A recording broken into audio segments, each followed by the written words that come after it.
బుజ్జి ఏంటండి మీ మీ ప్రాంతంలో కూడా ఏమైనా చేర్పులు మార్పులు ఏమైనా జరుగుతున్నాయా? ఎంపీలను కొనుగోలు అంటున్నారు. కేతిరెడ్డి గారి వీడియో కూడా మీరు వినుంటారు. ముందుగా డిబేట్ లో పాల్గొన్న పెద్దలకి సభ్యులందరికీ గుడ్ ఈవినింగ్. అలాగే 99 రైతులు కూడా గుడ్ ఈవినింగ్. కాదు సార్, ఇప్పుడు అసలు ఒకే చిన్న లాజిక్ సార్. ఇదంతా వైసీపీ ఆడుతున్న గేమ్. రాజ్యసభ సభ్యుల్ని కొనవలసిన అవసరం టీడీపీకి ఏముందంటారు? లేదు బీజేపీ కొనవలసిన అవసరం ఏముందంటారు? లేకపోతే మేము డైరెక్ట్ గా మేము అమ్ముడు పోతాకి రెడీగా ఉన్నాము కాబట్టి మమ్మల్ని కొనుక్కోండి అని బేరం పెట్టారా అనేది నాకు డౌట్ వస్తుంది సార్ వైసీపీ పార్టీ.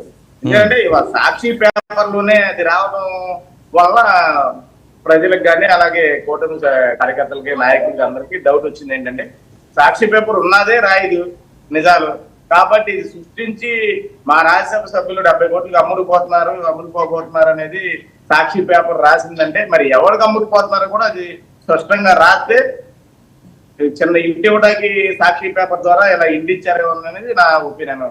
అలాగే శేఖర్ రెడ్డి అన్న 2 నెలల తర్వాత చూస్తున్నాను నేను. ఎందుకంటే కీర్తన గారు అన్నారు ఆ రోజున డెబేట్లు ఈయనే మాట్లాడింది. పవన్ కళ్యాణ్ గారు 2 సార్లు ఓడిపోయాడు, పవన్ కళ్యాణ్ అతను గెలుస్తాడా, పవన్ కళ్యాణ్ పార్టీ నాయకుడా అన్న మాట్లాడిన మాటలు శేఖర్ రెడ్డి గారు మాట్లాడారు. ఆ రోజు నేను మాట్లాడాను కూడా పిఠాపురం 100% గెలుస్తారండి.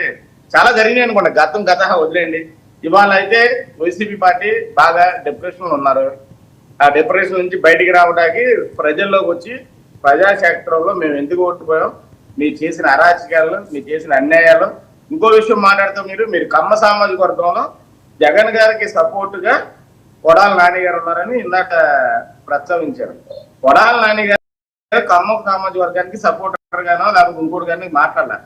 ఓన్లీ కమ్మ సామాజిక వర్గాన్ని కించపరచడానికి అలాగే చంద్రబాబు నాయుడు గారిని లోకేష్ గారిని అవమానపరచడానికి ఆ రోజున కొడాల నాని గారిని వాడుకోవడం జరిగింది. అంతేగాని కమ్మ సామాజిక వర్గానికి వైసీపీ పార్టీలో అన్యాయం జరిగిందంటే 100% వాస్తవం. సెకండ్ క్యాబినెట్ లో ఒక్క మినిస్టర్ కూడా కమ్మ సామాజిక వర్గం వ్యక్తులు లేరు. దాన్ని మీరు అంగీకరించాలి. ఎందుకంటే ఇవాళ శాసనసభ ఉమ్మడి ఆంధ్రప్రదేశ్ లో కానీ అంత ముందు ఆంధ్రప్రదేశ్ లో కానీ క్యాబినెట్ లో కమ్మ సామాజిక వర్గం లేని క్యాబినెట్ లేదు.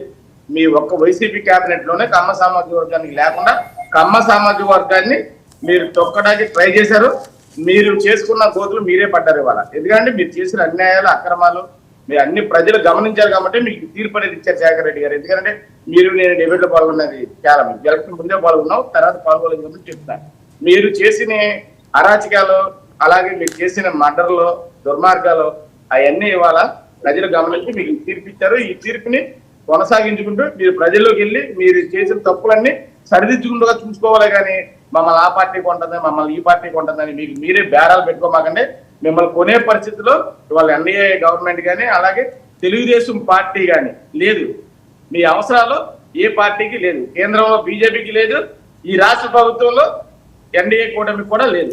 అది గమనించాలి శేఖర్ రెడ్డి గారి ముందు. మీరు అది గమనించి మీరు మీ ప్రయత్నాలు మీరు ఎదురు చేసుకుంటా ప్రజల్లో తిరగండి. ఎప్పుడు కన్నా మొన్నటి వరకు సెక్యూరిటీలు పెట్టుకుని ప్రజల్లోకి రాకుండా ఓన్లీ బట్టలు నొక్కుతాకే కీర్తన గారు అంటే బట్టలు నొక్కుతాకే మీటింగ్లు పెట్టుకుని బట్టలు నొక్కుతాకే కార్యక్రమాలు పెట్టి ప్రజాధనాన్ని దుర్వినియోగం చేశారు. ఇన్ని కోట్ల రూపాయలు మీరు ప్రజాధనాన్ని సిద్ధం పోస్టులు కానీ వేరేగా కానీ ఖర్చు పెట్టినప్పుడు మీకు తెలియలేదా? ఆరోగ్యశ్రీలో మీ దగ్గర ఉన్న అది బకాయిలే కదా, 1400 కోట్లు మీ దగ్గర ఉన్న బకాయిలు అయ్యి ఆ బకాయిని మీరు ఎందుకు తీర్చలేదు, ఎందుకు తీర్చలేకపోయారు? అది కూడా ప్రజలకు సమాధానం చెప్పండి. విడుదల రజనీ గారు వచ్చి 1600 కోట్లు గవర్నమెంట్ రిలీజ్ చేయాలంటూ అది కూడా చాలా ఆశాస్పదం. 6 మినిస్టర్లు